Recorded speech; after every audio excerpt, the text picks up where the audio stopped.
I saw in medical school by Thomas Edison. It said the doctor of the future will give no medicine, but instead will interest his patient in the care of the human frame, in diet, and in the cause and prevention of disease. And one of Thomas's brighter ideas. And when I saw this quote in medical school, I just passed it right on by. I went to the University of Illinois College of Medicine in Chicago, and I was so into becoming a real doctor, and real doctors do real doctor things. They deliver babies, they fix broken arms, they sew up lacerations. That's what real doctors do. And diet was boring stuff. And nutrition, yeah, you send them down to the dietitian, and they figure out a 2,000 calorie diet, and don't bother me. And that's how I practiced medicine for the first 8 or 10 years of my career. Well, I have soon, or late, come to realize how important what we eat really is in the creation and prevention of so many of the diseases that we see today. And I'll tell you how I came to those realizations. Now, the North American diet has changed. This is not going to be a technical lecture, but I did want to show you this one graph because there's some very significant lines here. The two top lines, the lavender line and the yellow line, are the amount of plant-based foods that are consumed in the United States and in Canada as well. And this is back in 1909. You can see we were eating a lot of grain products. We were eating almost 300 pounds of wheat and barley and other grain products, and almost 200 pounds of potatoes a year. Look what happened in the intervening 85 years. Our consumption of wheat and grain products have fallen to half of their 1909 level, and our potato consumption has fallen to half of their 1909 level. Look what happened to the amount of flesh foods that we are eating. The amount of milk we consume has more than doubled. Our beef consumption's gone up by 50%, and our chicken consumption's gone up by 280%. We are eating a tremendous amount of animal flesh, and we have essentially exchanged a plant-based diet for a meat-based diet. And the results have been just disastrous for both our health and the environment. Consider how much animal flesh most North Americans eat. In their lifetime, the average meat-eating American is going to eat 15 cows. Going to eat 24 hogs, eat 12 sheep. She will eat 900 chickens and 1,000 pounds of assorted animals that either swam in the water or flew in the air. That is a tremendous amount of animal flesh to be pouring through the human bloodstream year after year. No wonder we wind up with clogged arteries and high blood pressure and cancers and a lot of other diseases, and I'll show you how those two are related. Let's talk about the health effects of an animal-based diet. Here it is, the great American dietary catastrophe in all its glory. I grew up thinking this is good food. What's for lunch, Mom? Oh, I got something good for you, son, she'd say. And she would give me some food like this. And my mother didn't know, and your mother didn't know. They didn't know that the sausages and the eggs and the ham were just loaded with fat and cholesterol. And this is a coronary artery thrombosis waiting for some place to happen. Now, what is the effect on your body when you eat food like this? Well, the effect was brought out very dramatically to me about 10 years ago. I was on the cardiovascular anesthesia service. That's the service that deals with people's hearts and blood vessels. And like all good anesthesia residents, I was making my rounds one evening to see my patients for next morning's surgery. And the last patient I was seeing, I pulled back the curtain, and there was Mr. Phillips. Nice fella. But he was just huge. He weighed 290 pounds, and he was booked for a 4-vessel coronary artery bypass procedure. He weighed 290 pounds. 290 was also his systolic blood pressure. It was also his cholesterol level. It was also his blood sugar level. I called him Mr. 290. Nice guy, but really clogged up in his arteries. And because it was late at night, it was too late to call the blood drawing technician up to draw his blood test, I drew his preoperative blood work into a glass tube, and I put it out at the nurse's station, and later I came by to pick up the blood tube and take it down to the laboratory, and when I looked at the tube of blood, I couldn't believe my eyes. When you draw blood into a glass tube and let it sit there for an hour, it separates out into two parts, and the red clot settles to the bottom, and the liquid part of the blood, the serum, rises up to the top. Here you see two tubes of blood, and the tube on the left is normal serum, is normal blood. Here you see the dark red clot, and this golden yellow liquid, this is normal serum. This is what your blood is supposed to look like. But I looked at Mr. Phillips' tube, and it was just shocking. The serum floating in his tube was thick and greasy white. It looked like Elmer's glue. It stuck to the sides of the tube when I shook it. I went back into the room. I said, Mr. Phillips, did you eat before you came to the hospital? He said, yes. I said, what did you have? He said, I had a double cheeseburger and a milkshake. And when he said that, I realized what I was looking at was all the fat in the beef burger, and the butter fat, and the cheese, and the butter fat, and the ice cream, and the butter fat, and the milk had oozed out into his blood and turned his blood fatty. It's a well-known clinical phenomenon. It's called lipemia, and it happens every time you eat a fatty meal. You turn your blood fatty, and your blood stays this way for 4 hours until your liver can clear it out of the bloodstream. If you are like most North Americans and eat bacon and eggs for breakfast and a cheeseburger for lunch and fried chicken for dinner and ice cream for dessert, you're keeping your blood fatty all day. The stuff never clears out of the bloodstream. You keep your blood fatty for 40 years, 50 years, 60 years. What do you think is going to happen to the arteries carrying all that fat?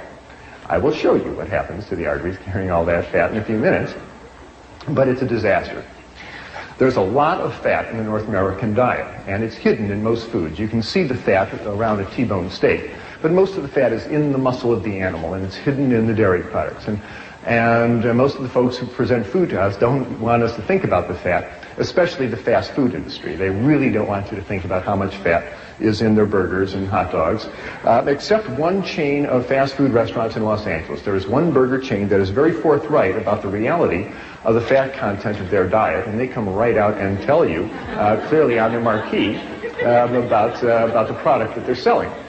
Now, if you stood outside the exit door of this restaurant or McDonald's or any other fast food restaurant where people are shoveling in their cheeseburgers, if you stood at the exit door with a needle and a syringe in your hand and drew blood on the people walking out the exit door, what you would see is most of the blood would be as fatty as Mr. Phillips' blood tube.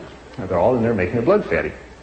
If you ever have a big cheese pizza and a bowl of ice cream afterwards and you feel a little greasy on the inside, it's because you really are. You really go greasy on the inside. Animal fat comes in 3 flavors in the North American diet. It comes in the form of red meat, and the fat is in the meat. It is in the fibers of the animal's muscle, and just trimming off the white fat around the edge of the steak really does not lower the fat and cholesterol content significantly of the meat. So red meat is the #1 source of fat and cholesterol in the North American diet. The second is the yolk of hen's eggs. The egg of a chicken is meant to hatch baby chicks. And the yolk of the hen's egg is one of the most concentrated globs of fat and cholesterol on the planet. It is made to power that baby chicken for 21 days with no other energy. And when you run egg yolks through your bloodstream, you turn your blood fatty, just like Mr. Phillips. And the third source of fat in the North American diet comes from that white fluid that comes out of the udder of a cow. Now, cow's milk is a high-fat fluid exquisitely designed for turning a 65-pound calf into a 400-pound cow in a year. That is what cow's milk is for. Now, whole milk has a butterfat content of 3%. That's the cream that rises up to the top. And you drink a 3% solution of butterfat, you're going to turn your blood fatty, as will a 2 and 1% solution of butterfat. But at the dairy, the butterfat is skimmed off and they concentrate it into huge vats, half the size of this room. And they concentrate the fat to 50, 60, 80, 90% fat. This stuff is so thick you can walk across it. Why do they do that? Well, they do that so you will buy it and eat it. The butterfat is mixed up with air until it hardens into chunks called butter. The butterfat is mixed with sugar and frozen and sold as ice cream. The butterfat is mixed up with cocoa powder and sugar and sold as milk chocolate.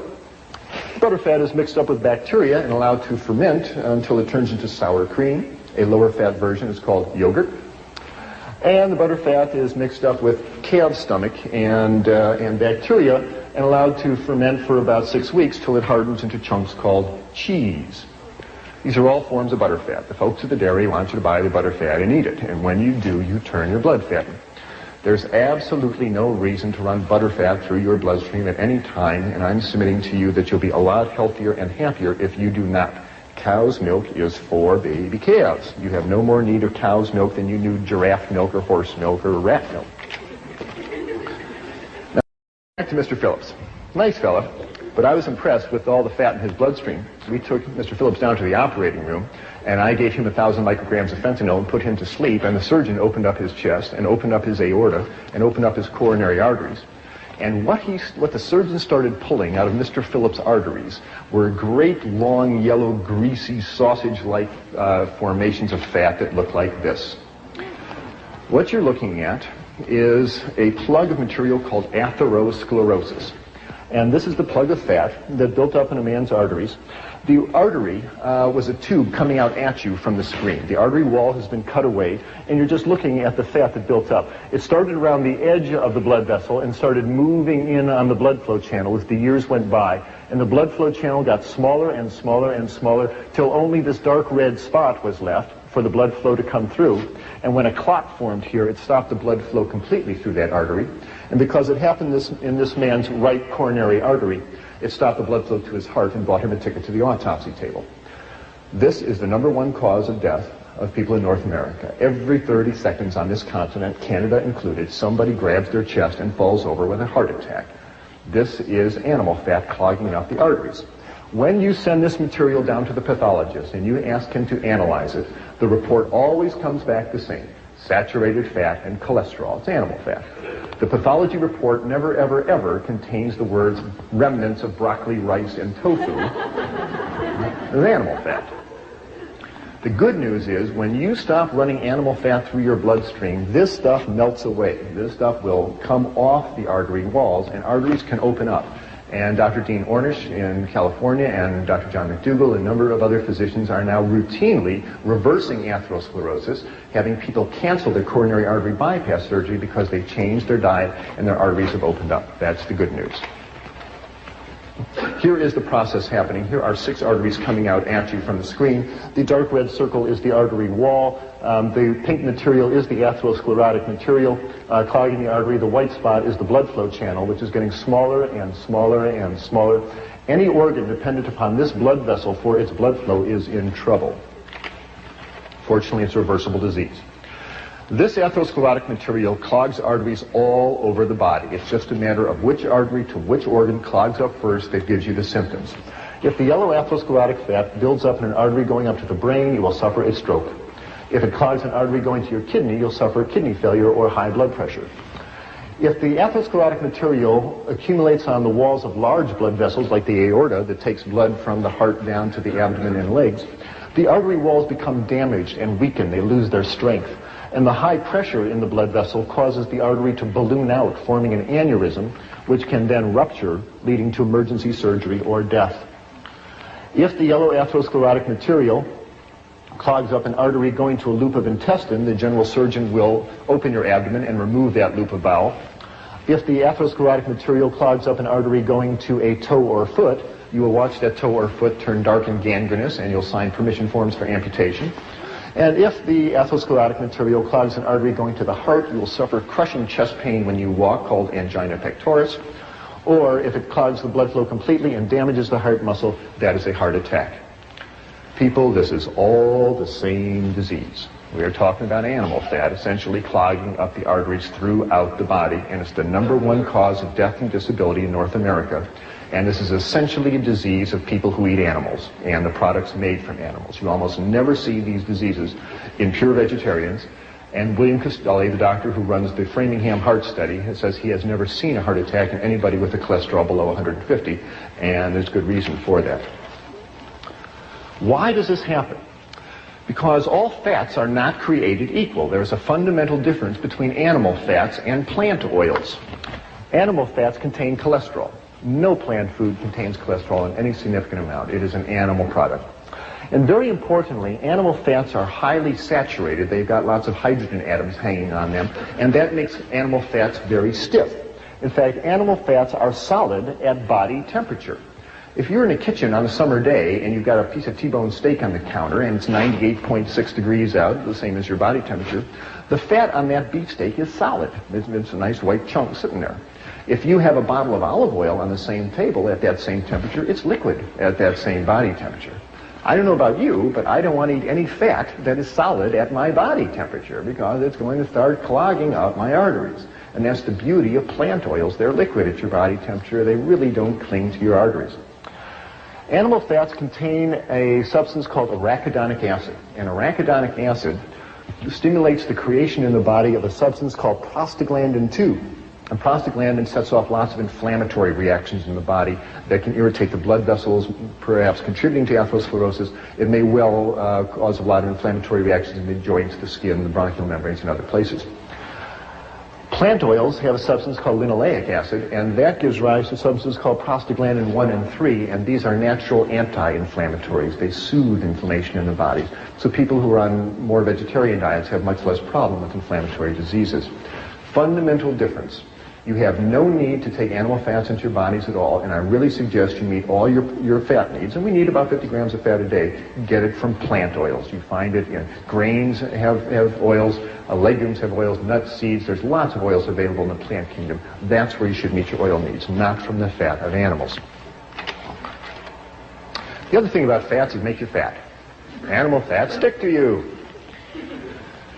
When you eat fats of animals, those fats wash through your bloodstream, and as they cross as they flow through your fat stores under your skin, they stick there. You've got fat cells looking for pre-made fats, and you eat the fat of animals, they stick there.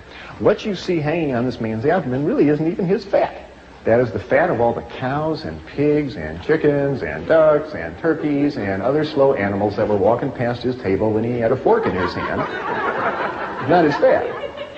The good news is, if he changes his diet and starts eating rice and vegetables and good plant-based foods, this stuff melts away, and people get leaner. It certainly happened to me. Remember the old nursery rhyme of Jack Sprat, who could eat no fat, his wife could eat no lean? You always see Jack portrayed as a lean fella because he ate no animal fats. Mrs. Sprat's always seen sitting down. She has a hard time getting up. Her knees hurt her, her blood pressure goes up, her diabetes gets out of control, so she's usually sitting down. The lesson of Jack Sprat was certainly not lost on me, because back in the operating room in Vancouver, here I was, and now I'm the anesthetist, and I'm standing at the head of the table looking down into the surgical wound, and I'm seeing all this fat in these people's arteries.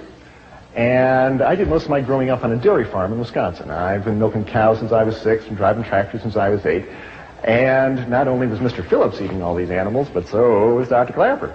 And I was eating cheese and chickens and various other slow animals, and I was getting concerned. Not only should my patients not run all that fat to their bloodstream, but this old doc shouldn't either. So I said to myself, if you don't have to run all this fat to your bloodstream, must you? What is the nutrients in meats and dairy products that if you don't eat them, you're going to be deficient of?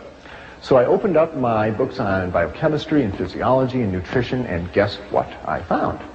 There is absolutely no nutrient, no protein, no vitamin, no mineral, no nothing found in meats and dairy products that you cannot obtain on a plant-based foods.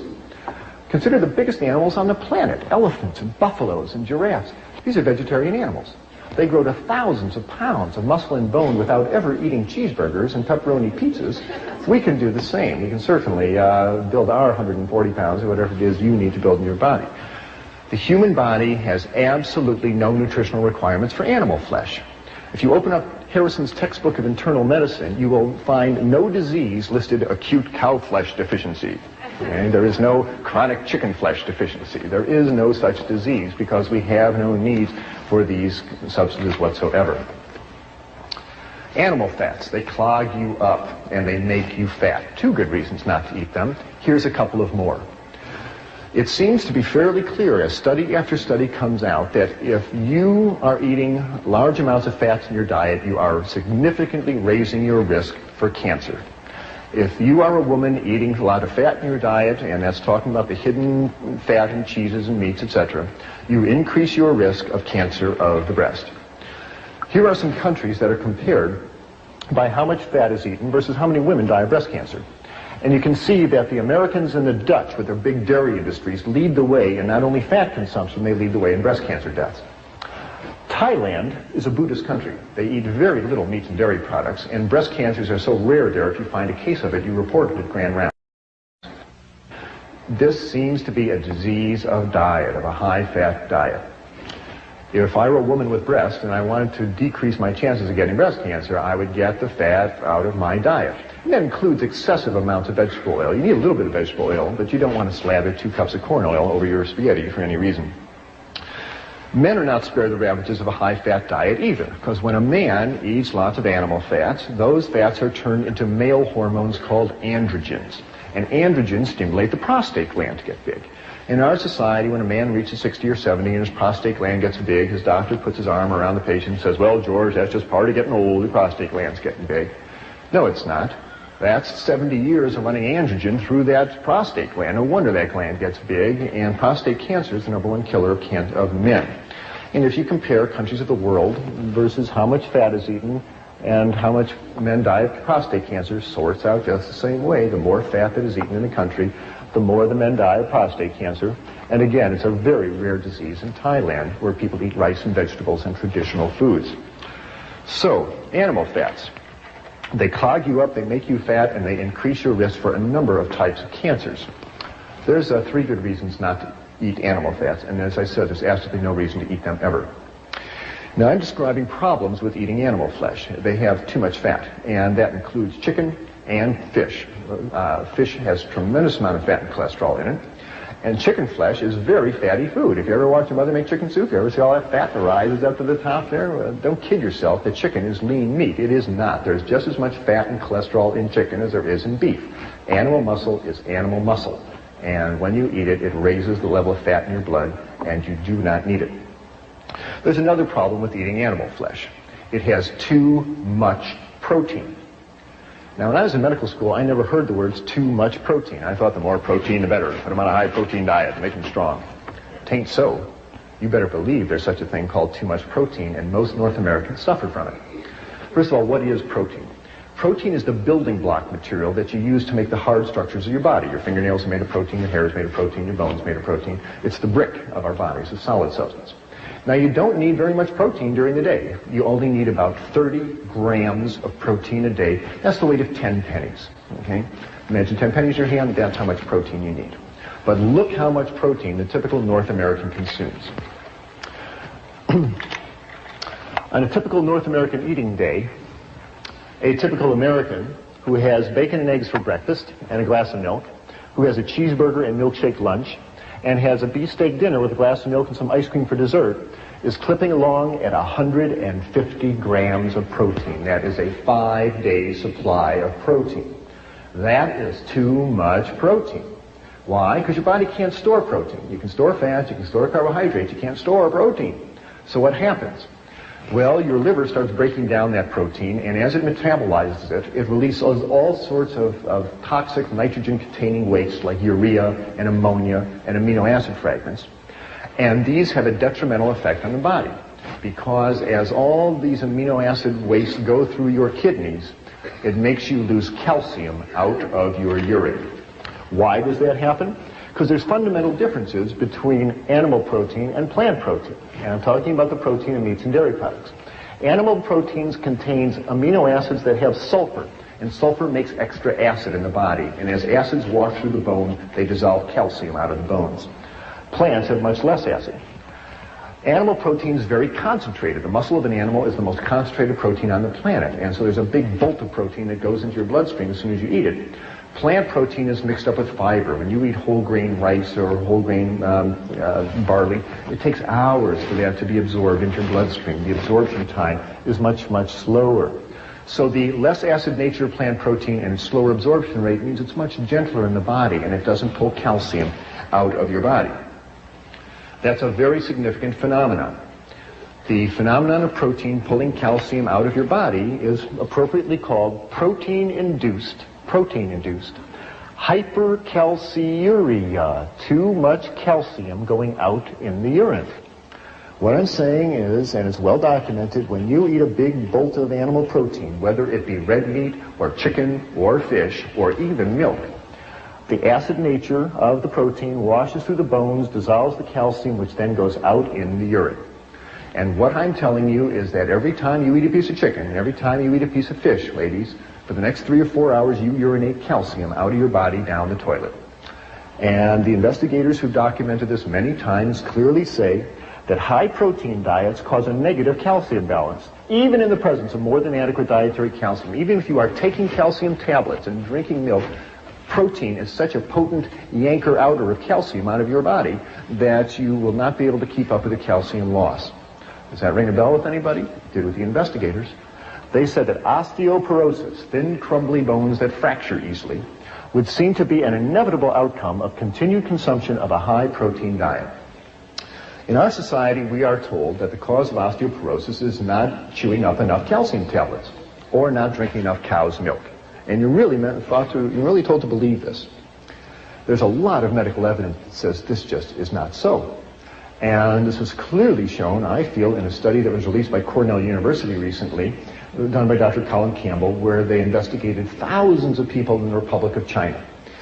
And they found that in this country, essentially osteoporosis is unheard of. They don't get osteoporosis. And women make it into their 80s, having nursed 5 children, and they have nice, strong bones. And yet here is a country that consumes essentially no dairy products. The milk isn't available, the cows aren't available, the refrigeration isn't available. They get all their calcium out of grains and greens and fruits and vegetables, and they don't get osteoporosis because they are eating grains and vegetables, and it doesn't make them urinate out their calcium. But it's been clearly shown as the Chinese folks move to the cities, get more affluent, and start eating more meat in their diet, they start losing calcium, and then the osteoporosis appears. It's really becoming apparent that osteoporosis seems to be not so much a disease of calcium deficiency, it's a disease of protein excess. You see osteoporosis in the countries that consume the most protein. In the United States, in Scandinavia, in Europe, and in Australia. That's where you see osteoporosis. You don't see it in China, you don't see it in rural South America, you don't see it in rural Asia, where people are eating grains and vegetables. And I'll tell you, dairy products are no protection against osteoporosis because the Americans and the Canadians and Scandinavians are the people who drink more milk and eat more cheese than anybody else on planet Earth, and they have the worst osteoporosis on the planet. And if dairy products protected you from osteoporosis, you wouldn't see it in North America, and you see just the opposite. Because there's so much protein in dairy products that it actually puts you in negative calcium balance, makes you urinate out your calcium, and Dr. Recker's study clearly showed this. They gave women 3 8-ounce glasses of milk a day for a year, and they were still in negative calcium balance because there's so much protein in milk. Don't rely on dairy products for your calcium. Get it out of grains and greens and fruits and vegetables, but most important, hold on to your calcium by getting all that chicken and fish flesh out of your kidneys and out of your body and out of your bones. There's been studies comparing the bone density of vegetarian women versus meat-eating women, and clearly the vegetarian ladies hold on to their calcium better than the meat-eating women because they're not eating all that protein. The third problem with the North American diet, outside of having too much fat and too much protein, is that it has very little fiber in it. Plant fiber are the starches and sugars in plant foods that are not absorbed out of the intestine into the bloodstream. They stay in the intestine. They pass through the intestine. These plant fibers draw water into the intestine. They make for a nice soft fecal material, makes for nice normal bowel function. And very importantly, when meat is eaten, and the meat gets down to the colon, the large intestine, the bacteria in the large intestine break down the meat proteins and the bile acids that the liver secretes to digest them, breaks these substances down into cancer-causing substances, into carcinogens called benzopyrene and nitrosamine. And you smear these cancer-causing substances on the inside of your colon for 50 years, 60 years. What do you think is going to set off in there? President Reagan found out the hard way, as 60,000 North Americans do every year. They opened up his colon and found a big fungating cancer of the colon. This is essentially a disease of meat-eating people. You very rarely see this in vegetarian people because they're not smearing all that meat protein on the inside of their colon. Another good reason to consider eliminating animal products from your diet. You will substantially lower your risk of cancer of the colon. Numerous studies have now shown that. Why does all this happen? Good heavens, what a set of catastrophes to fall on you just because you want a cheeseburger for lunch. That doesn't seem fair, does it? Well, to me it seems pretty logical, because our digestive system simply is not that of a mountain lion. We are not carnivores, no matter how you look at it. In fact, if you compare the digestive system of man to a mountain lion and that of a true herbivore like a horse, you find we are far more like the herbivore than the carnivore. If you look at the mountain lion, you'll see that the jaw joint is an up and down vertical hinge. Jaws of your house cat and mountain lions open up and down like a trapdoor. They cannot chew from side to side if they wanted to because their jaw joint won't permit it. Horses, antelope on the other hand, have nice sliding jaw joints that permit them to chew in a rotary motion. And that works very nicely with their flat grinding molar teeth in the back of their lower jaw, which allows them to grind up grains and greens and grasses. That is exactly the same arrangement that you and I have. We have nice sliding jaw joints and flat grinding molar teeth. The back teeth of your house cat or a mountain lion are overlapping shearing fangs for tearing flesh. We really don't have carnivorous teeth. The stomach acid of a mountain lion is 20 times more concentrated than that of either a horse or a man, because mountain lions are digesting flesh, which is protein that needs a lot of acid. These animals are digesting carbohydrates that require a lot less acid to digest. And finally, the mark of the intestine is a very key differentiating point. Whoever designed the mountain lion seemed to know again that when meat sits in the colon, it breaks down into carcinogens. And those cats do not want that meat sitting in the bowel for very long. And on a mountain lion, the intestine is 12 feet and out. It's time to move that stuff right out. That's a mark of a carnivore. The herbivores have the opposite situation. Horses and antelopes and gazelles are chewing up plant fiber all day. Their enzymes need a long time to break down all the plant fiber. So it's in the herbivore's interest to have a great long intestine, and herbivores do, and so do we. If you were the size of a horse, your intestines would be 1.5 times the length of a horse's intestine. We have great long herbivorous intestines, not very much acid in the stomach, flat grinding molar teeth, and sliding jaw joints. We are way more designed like an herbivore than a carnivore. Now, I'm not saying we are complete herbivores, and we do have the ability to digest small amounts of meat, I believe, as an emergency ration to get us through times of famine. But if you eat a diet of all meat, like a mountain lion, you'll die. If you eat a diet of all vegetable products, you'll thrive, and that's been shown throughout history. Now, when I make these comparisons, inevitably somebody points to their canine teeth in their upper jaw and they say, aha, what about these? Why were we given sharp teeth like this if we weren't supposed to be eating meat? To that, I can only reply that these canine teeth in our upper jaw work very well for biting into apples and bananas and potatoes, but they really aren't carnivorous teeth. If you want to see what a set of real carnivorous teeth look like, here they are. Now, if your teeth look like this, you can walk into McDonald's, order 3 Big Macs, say, don't bother to cook them, I'll take them just like they are. But seriously, if you look at the canine teeth on this big cat, compared to the central incisors, you'll see the canines are much longer than the central incisors. If you look in the mirror at your own teeth, you'll find that your canines are shorter than your central incisors. They just don't work well for biting through flesh. And if you think they do, run this little thought experiment. Imagine running out to the nearest cow you see, jump on its back, open your mouth, and take a big bite out of its backside. Now what are you going to find? You're going to find that your mouth is very small, and that your teeth are very short, and that you can't bite through that animal's hide, let alone its muscle, and you're going to get bounced off of that cow and walk away very hungry. So the effects of an animal-based diet on the human digestive system and the human body has just been disastrous. It has led to an epidemic of clogged arteries, of obesity, of cancer of the colon and the breast and the prostate gland, drains calcium out of our bone, it gives us high blood pressure, and fats on the body soak up insulin, and insulin is what you need to burn up your blood sugar. And people who are obese frequently have adult onset diabetes, and they can't handle their blood sugar. As people get leaner, their fat stores go down, that frees up their insulin, and many patients in my practice have had their diabetes go away because they get nice and lean and they've got plenty of insulin that works. And this has been my experience in my medical practice. When I saw Mr. Phillips and all that fat in his blood, and I decided to change my diet, wonderful things happened. I learned how to make a couple of good breakfasts and lunches and dinners. And I took a walk every day, and something remarkable happened in my body. First of all, and most clearly, a 20-pound spare tire of fat around my waist, which I couldn't shake, even though I was running 5 miles a day. That spare tire in 6 weeks just melted right away, and I started waking up in a nice lean, light body, and it felt great. My cholesterol level dropped down from 220 down to 140. My blood pressure, which had been 150/90, dropped down to 110/70, and it felt wonderful waking up in a nice, lean, light body every day. Well, with that, I knew that there was not only a change in my life, but there was a change in my medical career happening, because there I was learning to be an anesthesiologist, and I was literally spending my day putting people to sleep. And I felt that if I wanted to be a good physician and keep people out of hospitals, it was time to help them wake up. So I had 6 months left in my residency, but I went to the head of anesthesia and said, sir, as much as I enjoy anesthesia, I'm going back to general practice. And I did. And I moved down to Florida, and I opened up a little clinic. But this time I was smart. In the clinic, I put in a little kitchen, because you just can't tell what people not to eat. You got to say, here's what you eat. And I had a vegetarian chef come in, And we showed people twice a week how to cook grains and make salad dressings, and we showed them breakfasts and lunches and dinners. And those people who could eat in that delicious style, and it's delicious, and take a walk every day, noticed the same wonderful changes I did. I'd have them come in the office and step on the scale and get their blood pressure checked.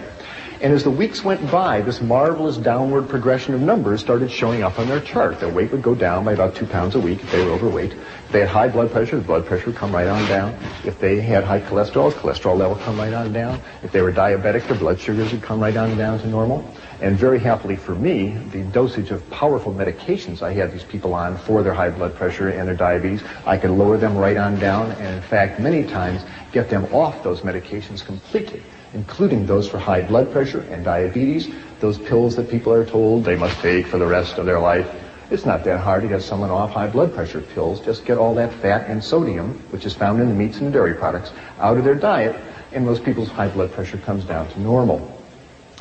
But the best part is, they'd be walking out of the office and they say, you know, doctor, it's nice, my blood pressure's down, it's nice, my cholesterol. You know, the best part, I haven't felt this good in years. I feel light and clean, I got energy, I sleep better, my breath is cleaner, I feel good.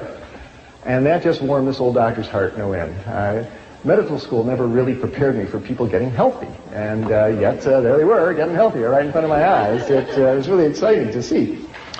Now, the problems that I mentioned with meat, too much fat, too much protein, and no fiber, are common to all meats, whether it be red meat or poultry or fish. Have no illusions. Animal muscle is animal muscle, and they all have too much fat, too much protein, and no fiber.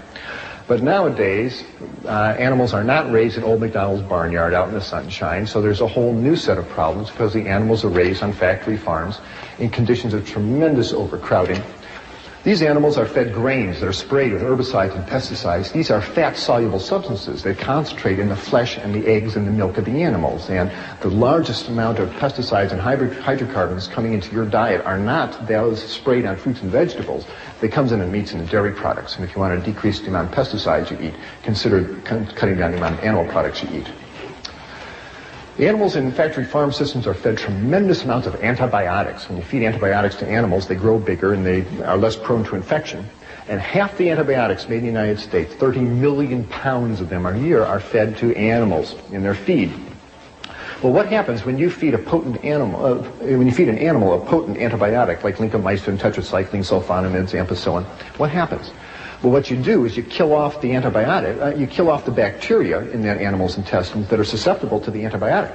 What do you leave behind? The roughest, toughest antibiotic-resistant bacteria going. And they have names like Salmonella, Shigella, Clostridia. You eat an underdone piece of chicken or burger with Salmonella bacteria on it, you're going to be very sorry. It rips up the lining of your intestine, gives you a bloody diarrhea. If you're an adult, it'll put you in the hospital with an intravenous going. And if you're a child, it'll dehydrate you and kill you. On this continent, over 4 million people every year get sick with salmonella food poisoning, largely from eating poultry and meat. The chicken carcasses are brought into the kitchen and slopped around all over the cutting board, and it contaminates the utensils in the kitchen. And it's becoming a worrisome problem of major, major proportions. Antibiotics can lead to tainted meat. You bet they can, and more people are getting concerned about it. You don't have to give antibiotics to broccoli. You're going to see more and more headlines like this. Here's hundreds of people sick in Illinois from salmonella poisoning in milk. Here are underdone burgers causing salmonella food poisoning. Here's a dreadful one. 400,000 hens and 1 million eggs poisoned with polychlorinated biphenyls. This is an industrial chemical in electrical transformers that, when it's discarded from industry, winds up in the rivers and into the oceans and into the fish, and accumulates in the fish flesh. Do you know that half the Canadian fish flesh is not eaten by people? It's ground up and either made into fertilizer or added to animal feed. And here was a tremendous amount of PCB-contaminated fish flesh that was added to chicken feed, and the chickens ate the PCBs, and it wound up in the meat and in the eggs. People are getting concerned. They say, don't let unsafe food put our lives at risk, for good reason. And these are episodes of contamination by animal-based foods. And so many of your friends who during the year get the flu, it isn't the flu, it's salmonella poisoning. The media has been fairly responsible in trying to educate us about the realities, the dangers of our high-fat diet. I'm very appreciative. It brings you to the same position that was reached by Gregorio Natividad, who is a meat inspector in Los Angeles, who worked there for 23 years. And he said, based on my experience in Los Angeles, my advice to the public is not to eat meat. There's a meat inspector watching it for 23 years. Maybe he knows something we should pay attention to. Here's another reason why you should consider changing our diet. Our kids are eating a lot of fat, and it is hurting them. Our children in North America are fatter than ever before, and their cholesterol levels are higher than ever before, and we are seeing heart attacks in younger and younger people. Don't kid yourself. A heart attack is not something that falls out of a tree on you at age 50. This stuff builds up in your arteries from childhood. And every year on this continent, 1,000 teenagers suffer strokes. 1,000 teenagers a year suffer a stroke. John McDougall is one of them, by the way. We are seeing fat-related disasters haunt our children. And researchers at Louisiana State University clearly say we should decrease the amount of fat we are feeding our kids. Here's USA Today announcing that study, recommending we lower the fat contents of our children's food. We are working actively to work in the schools to help get fat-free entrees onto the cafeteria line. High blood pressure, nasty disease, and it leads to strokes and heart attacks and kidney failure. Why do people get high blood pressure? Well, one way to view it is to consider the analogy of a garden hose. If you have a garden hose with a certain diameter and you have water flowing through it, there's going to be a certain pressure in that hose. What if you wanted to raise the pressure in the garden hose? Well, there's two ways to do it. One is to make the hose narrower. That will raise the pressure. The other thing to do is put more water through the hose. And that will raise the pressure. Well, that's exactly what happens in our arteries. As we eat the standard North American diet and that fat builds up in the arteries become narrower, and so that raises the pressure.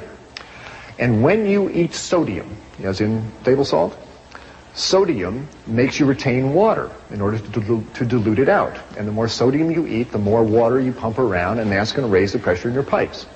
Guess where most of the sodium is found in the North American diet? In meats and dairy products. Sodium is in the muscle of all animals. All meat has sodium. Chicken, fish, meat, it's in the muscle of the animal. And the second place that sodium is found is in cow's milk. That mother cow wants to give her baby calf lots of sodium because it's expanding its blood vessel as a growing calf should. And by far, meats and dairy products have more sodium than any other substance in our diet. And if you really want to decrease your sodium content, decrease the meats and dairy products. And I tell you, people, if you are being treated for high blood pressure and you are still eating cheese and eating chicken, you are kidding yourself. And no wonder the doctor is going to raise your amount of diuretics and Aldomet and all those other medications. If you really want to open up your arteries and decrease your sodium content, stop eating all that cheese and milk and animal products, and you'll find your high blood pressure takes care of itself. I want to be too simplistic about it. There are other severe causes of high blood pressure. It's a complicated disease. It's not the only cause of it. There are kidney reasons. There are other reasons, and you should work with your physician. Now, tell them you're changing your diet, and you don't stop those medications by yourself. You work with them. But if you stay in communication with a physician, it is possible, changing your diet, to taper down those medications. And I've found numerous times the doctor better taper down those medications because as people change their diet, reduce the fat and salt, the potent medications we have them on become too strong, and people start passing out when they stand up. It's important that the doctor tapers down the medication. So tell him or her that you're reducing your sodium content and work with them. You'll often be able to get off your medications or at least substantially reduce them. Premenstrual syndrome, PMS. Whoever thought that had anything to do with diet? Certainly does. When a woman eats animal fats, again, that substance prostaglandin 2 is released in her body, and prostaglandin 2 makes the uterus constrict, it makes her retain fluid, it makes her get irritable. Premenstrual syndrome. I can't tell you how many women in my practice, when they've eliminated the meats and dairy products for other reasons, for blood pressure reasons or obesity reasons, a few months later they're walking out of the office and say, you know something, by the way, my PMS went away. My last 3 periods haven't bothered me at all. Isn't that amazing, doctor? No, it's not amazing. The lady stopped running fat through her bloodstream and changed her prostaglandin balance, and her body's a lot happier. These conditions that I'm telling you improve with a vegetarian diet. I'm not trying to say it's a panacea. I think the opposite situation exists. Why do we have all these diseases? I think it's analogous to pulling into a gasoline station with your car, and instead of pulling up to the gas tank and putting a gas pump and putting gasoline in your car, you pull up to the diesel pump and you put diesel fuel in your tank, which is kerosene. Now, kerosene is too oily. And what happens? You drive away, and there's black smoke coming out the tailpipe, and there's crud building up on the spark plugs, and the engine runs rough and it stops. And you get towed back into the garage, and the mechanic asks you, what are you burning in for fuel? And you say, well, kerosene. And he says, well, I have an idea. Why don't you try gasoline? And you put gasoline in the car. Oh, works great. Oh, the black smoke disappears, the engine hums along. And you think about the mechanic and say, oh, he's so smart. He's not so smart. He just told you to put the proper fuel in the engine, and it'll run fine. Similarly with us. Animal fats are too oily. They're too greasy. They stick to us. They clog us up. Your body cells burn carbohydrates. Your Krebs cycle enzymes burn carbohydrates. We burn sugars and starches. That's what you want to run your body on, not animal fats. Which brings us around to the Seibu Lions of the Japanese Professional Baseball League. More and more world-class athletes are realizing that our body cells burn sugars and starches, not fats. And if you are an athlete about to run a marathon or play tennis or basketball, it is just irrational to sit down to a big T-bone steak and load up on fat and protein. That's exactly what you don't want. You want carbohydrates. And training tables around the world are springing up with fruits and pastas before a match, and that's really what athletes should be eating. Seibu Lions finished in last place in their league in 1981. Their coach put them on a vegetarian diet. The next year they came up, beat everybody in the league, and took the league championship 2 years in a row. There are now vegetarian weightlifters, and Andres Cowling, Mr. Universe down in California, is a vegetarian. James Donaldson, the big 7'3" in center of the Dallas Mavericks, is a vegetarian. There's marathon runners that are vegetarians, cyclists, tennis players. You don't have to eat a bull to be as strong as one, that's for sure. We need a higher viewing of nutrition altogether. The one that we've been given simply isn't working very well. We need a higher viewing. What is the higher viewing? Well, let's talk about the one that isn't working very well. If you learn nutrition like I did, you learned it off this silly poster that hangs in grammar school walls all over this country.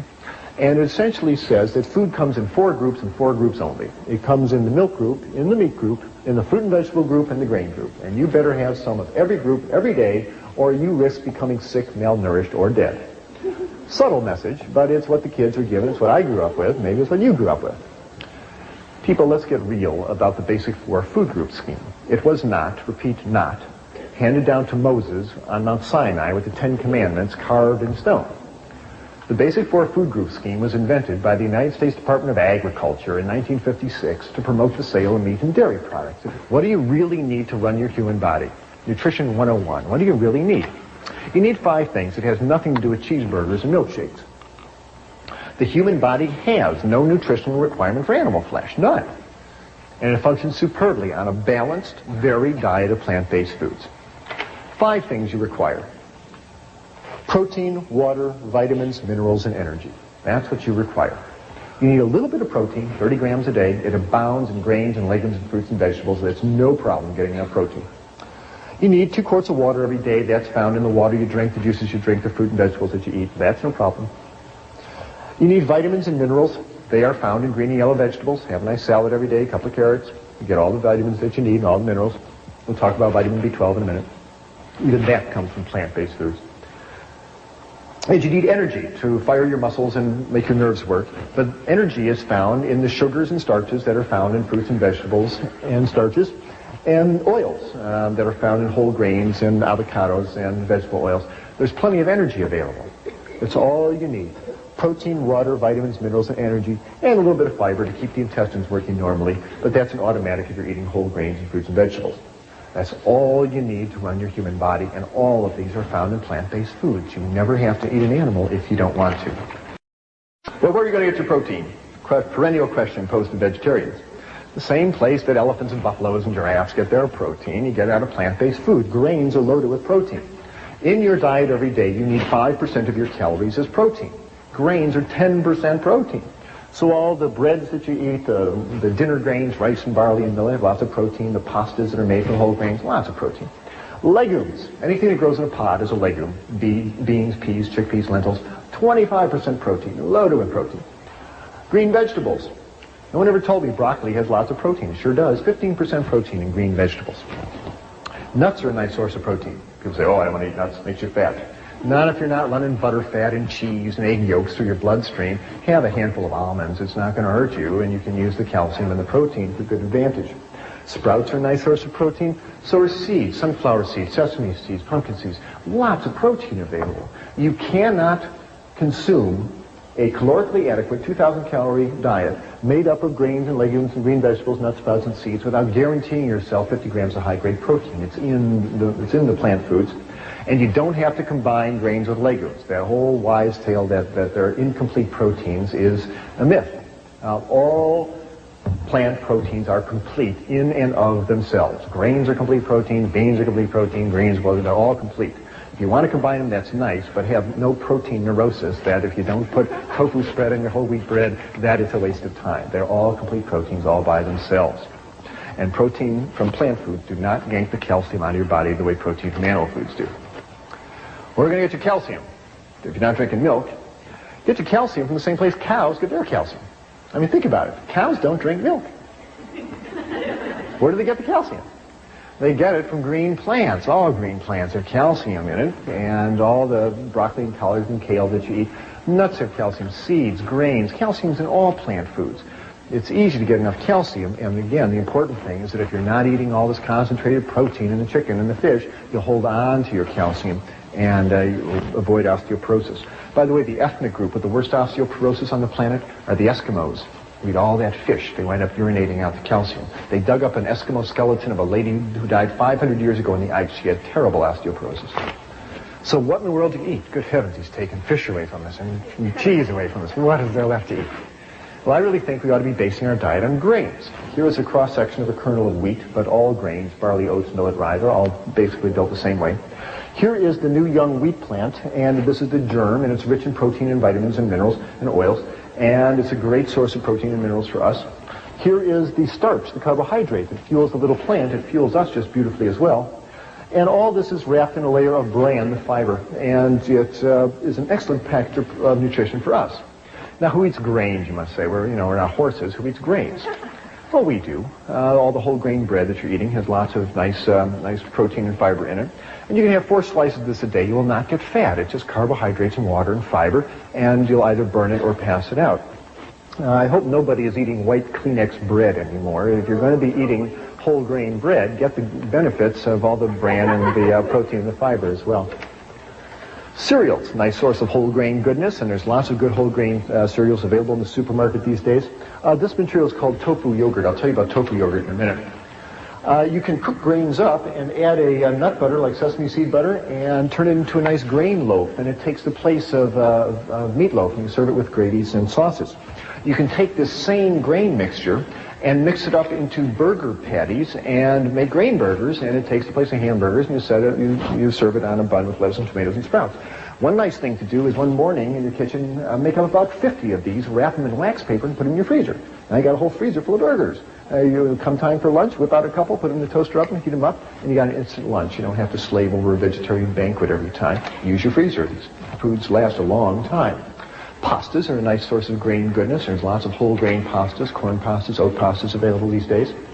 Grains can be added to soups. You have vegetable rice soup, bean and barley soup. Wonderful place to get grain goodness into your diet. And a big bowl of this kind of soup and a hunk of dark bread makes a wonderful, nutritious lunch with no cholesterol. Corn is a nice grain. Enjoy it often. Rice is a nice grain. It fuels half the people on the planet tonight. Legumes, wonderful source of protein. 3 tablespoons of this bean salad will give you as much protein as a chicken dinner, but it won't yank calcium out of your bones the way chicken flesh does. The bean family is huge. Lima beans, zucchini beans, navy beans, great northern beans, lots of beans. People say, well, I want to eat beans because they give me gas. The way around that, by the way, is to realize that most of the gas problem comes from a sugar on the surface of the bean called hemicellulose. And hemicellulose is soluble in water. So, if you're going to be making bean soup or bean chili, the night before, take the beans, put them in a pot, cover it with water, and let them soak overnight. The next morning, spill off the soaking water, rinse the beans a couple times, and you'll get rid of most of that hemicellulose and stay a lot more socially acceptable to your friends. Lentils, nice source of protein. Soak them, season them, enjoy them. Probably the legume protein that's consumed most by vegetarians is soy protein in the form of tofu. Tofu is found at all supermarkets these days. You buy it with it's dated, like milk. You buy the tofu with the date furthest in the future, so it's the freshest tofu. Take it home, open the package, spill off the soaking water, take the block of tofu, put it in a bowl, cover it with water, and you store it in your fridge under water. Every morning just change the tofu water, and it'll keep for a while, but it shouldn't keep that long in your fridge. You ought to use it. Now, some people say, I tried tofu once, yuck, it's bland and yucky, it doesn't taste good. Well, that's because tofu is a raw ingredient. Pastry flour doesn't taste great either until you do something with it. You got to make it into cookies and cakes. Same thing with tofu. What do you do with it? Well, lots of things. It's a great meat substitute. It's a great transition food, even though it's a processed food. You can cube it up and put it in your stir-fried vegetables, and it takes the place of meat. We've got protein here. There's soy protein in the tofu, green vegetable protein in the broccoli, nut protein in the walnuts. There's lots of protein. Serve this over rice and noodles, and you'll get easily the protein that you would out of a meat meal, but without the calcium-losing effect of all that animal protein. Tofu can be cubed up and added to salads. It takes up the place of, the salad dressing and enhances the flavor of the salad. You can scramble tofu. You can mash it up and add a yellow spice called turmeric and some sesame seed butter, and you put it in your skillet, and it turns into a beautiful scrambled egg substitute that can be served over toast. You can mash up tofu and brown it and turn it into spaghetti and tofu balls. You can make tofu cream pie, tofu cheesecake. This is not a diet of deprivation, let me tell you, by a long shot. This slide is to remind me to tell you that you should not eat all your foods all processed. The more you cook food, the deader it gets. You heat up food and it starts losing vitamin contents, the proteins coagulate, the fats denature. Cooking food devitalizes it. Eat as much of your diet as you can raw and fresh or lightly steamed vegetables. My diet now is about 60-40 raw, 70-30 raw, around there. I can't do a whole raw diet right now. It's not time for me to do that. When I try to do that, I lose weight and start dreaming about potatoes and spaghetti, and so I go back and eat cooked foods.